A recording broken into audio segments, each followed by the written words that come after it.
All right, I'll have a look at your Thomas Hardy.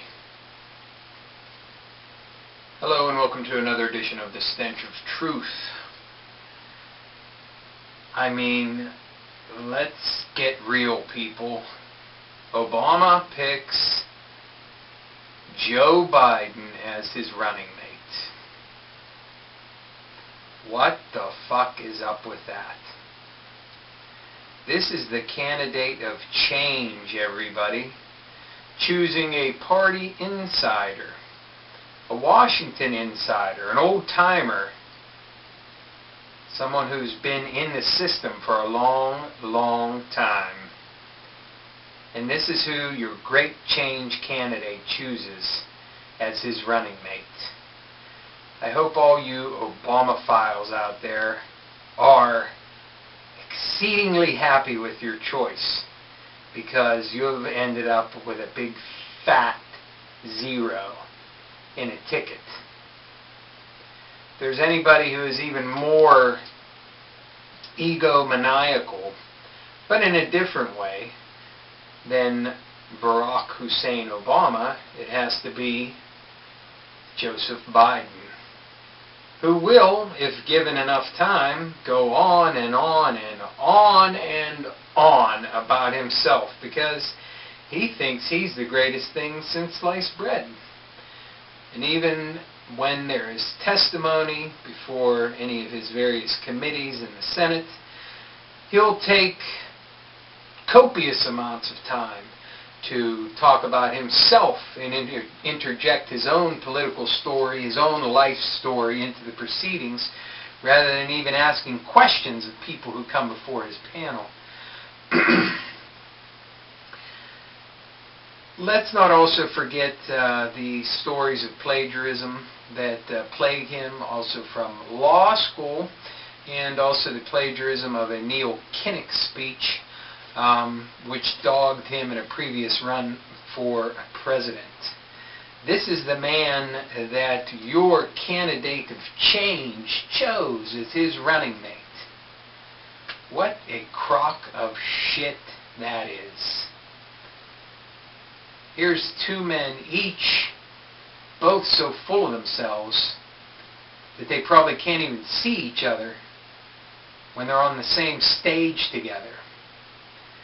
Talk a little bit more about Joseph Biden.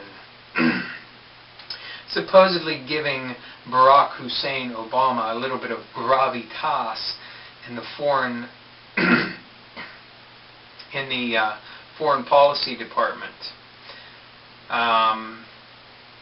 Here's a man who said in the very beginning, and said throughout the years of our involvement in Iraq, early on, that setting any sort of timetable for troop withdrawals would just be inviting our enemies to wait us out. In other words, no troop withdrawal deadlines, no bringing the troops home as soon as possible for Joe Biden. No, but miraculously, in more recent times, he has called for an end to the war now and a return of our troops home. Which, that would be fine if you change your mind on a position that you hold deep within your heart as having great conviction.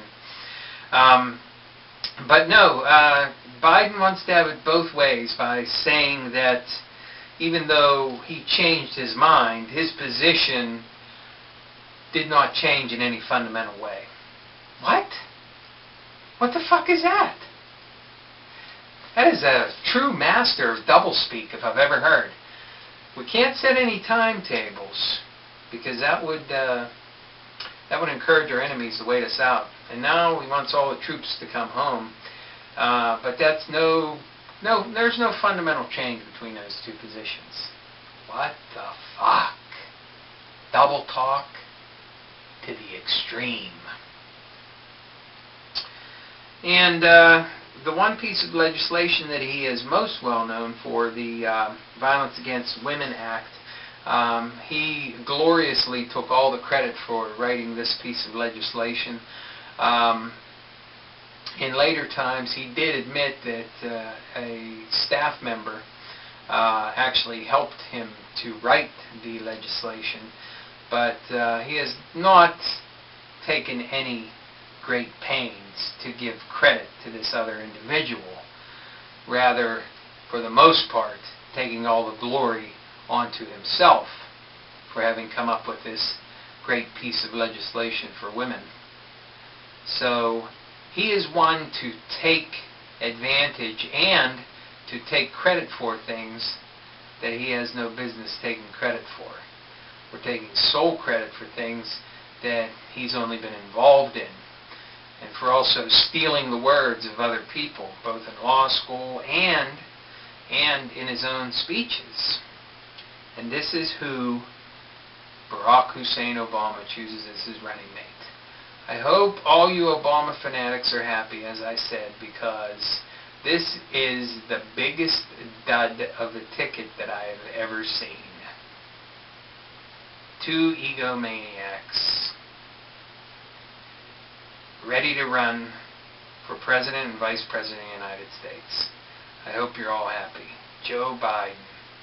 Who'd have thunk it? Well, of course, everybody did think it, but I mean, in my wildest imaginings, I couldn't imagine a candidate of change picking someone who was more of an insider, more of a Washington crony than Joseph Biden. That's all I got to say. Thank you, and good night.